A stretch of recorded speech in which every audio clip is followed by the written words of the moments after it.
It really took me to a place where I saw really the purpose of being on this planet was to help others.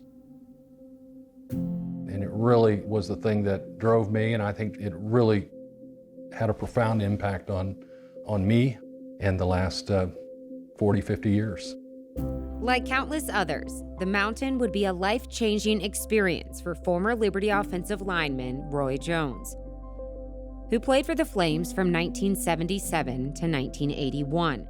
We really were the pioneers, and we were people that heard the vision.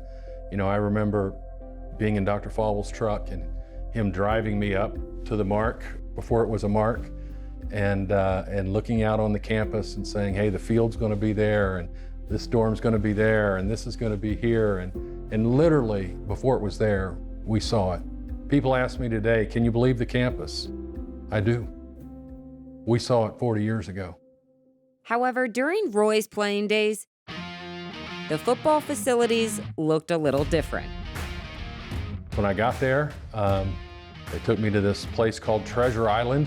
There is a little bit of shock value, you know, in 1977, showing up on this rickety bridge where we literally made our bunk beds with hammer and nails and painted the dorms. I mean, it was Mr. Miyagi training.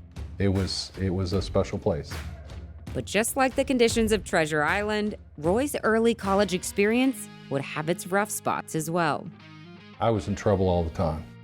They thought it was best I go to school somewhere else. And the first time I met Jerry Falwell was on a review board to get back in school. But we connected. He knew that I kind of just one of those kids that did not have a good grounding in the Word. And so he gave me a second chance. And Roy would take full advantage of it, not only graduating from Liberty, but Dr. Falwell would offer Roy an opportunity to work with him in Washington, D.C., giving Roy a front row seat about the field of fundraising.